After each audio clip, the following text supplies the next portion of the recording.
असं म्हणतात, बाळ पोटात असताना तो ज्यांचे आवाज ऐकतो त्या आवाजांना आणि लोकांना तो खूप छान रिस्पॉन्ड करतो. पण ही माझी आजी म्हणजे ऋग्वेदची पणजी, ती तो पोटात असताना किंवा झाल्यावर सुद्धा त्याच्या जवळ नव्हती. पण आता आम्ही मुंबईला परत जाण्यास आधी ऋग्वेदला भेटावं म्हणून ती आली होती. आता तर ऋग्वेद 2.5 महिन्यांचा झाला होता. त्याला आवाजांची ओळख झाली होती, लोकांची ओळख झाली होती. तरी कुणाच ठाऊक तिने त्याला घेतलं, थोडं फिरवलं, काही गोष्टी सांगितल्या की तो एकदम शांत व्हायचा आणि तो तिच्याकडे कितीही वेळ राहू शकायचा जेव्हापर्यंत त्याला भूक लागत नाही. आजी आल्यापासून ती रोज ऋग्वेदची नजर काढते, कधी खायच्या पाण्याने, तर कधी मीठ मोहरीने, तर कधी फक्त तिच्या पदराने.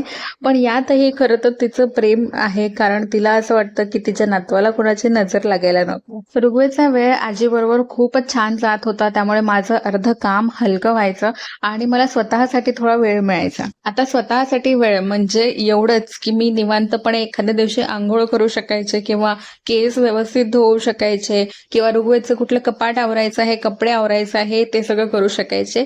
हाच काय तो सध्याचा आता माझा मी टाइम आहे किंवा मी स्वतःला दिलेला वेळ आहे.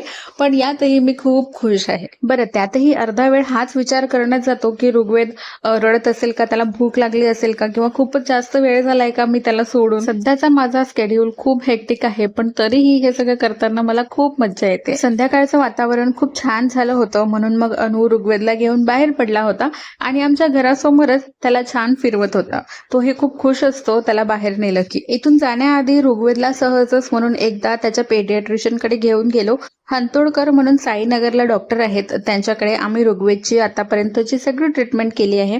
ट्रीटमेंट म्हणजे फारसं काही नाही, फक्त त्याच्या वॅक्सिनेशन्स वगैरे, आणि आम्हाला काही डाऊट असतील त्याच्याविषयी लहानपणापासून ते सगळे आम्ही त्यांच्याकडे क्लिअर केलेत. आता इथून गेल्यावर आम्हाला तिथे दुसरे डॉक्टर शोधायचे होते, त्यामुळे त्याच्या वॅक्सिनेशन्स वगैरे कधी आहेत याचा सगळा एक चार्ट त्यांनी आम्हाला बनवून दिला. यावेळी डॉक्टरांनी त्याची ग्रोथ चेक केली, वजन त्याचं एकदम व्यवस्थित आहे. मान 4थ्या महिन्यापर्यंत ताठ व्हायला हवी म्हणून त्याला कसं ट्रेन करायचं हे ते सांगत होते.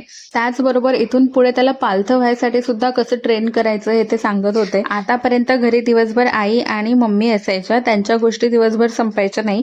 त्यात आता आजी आली आहे म्हणून त्या बिलकुलच संपत नाहीत. त्यात आणखी आमच्याकडे ज्या पोळ्यावाल्या ताई येतात त्यांना माझी आजी खूपच आवडली आहे, त्यामुळे त्या पोळ्यावाल्या ताई आल्या की यांच्या गोष्टी आणखीनच जास्त रंगतात. त्यात आमचं जाण्याची तयारी चालली आहे, पॅकिंग चाललेली आहे, या सगळ्यांच्या गप्पा गोष्टी चाललेल्या आहेत. शेवटचेच काही दिवस राहिलेत म्हणून सगळे खूप मजा मस्ती करतायत. त्यामुळे हे राहिलेले दिवस आता इतके भराभर निघून जात आहेत की दिवस कधी संपतो हे कळतच नाही. म्हणून राहिलेल्या कामांची मी आता एक लिस्ट बनवून घेतलेली आहे, कारण तसंच मी आफ्टर डिलिव्हरी खूप जास्त गोष्टी विसरते असं मला वाटतंय.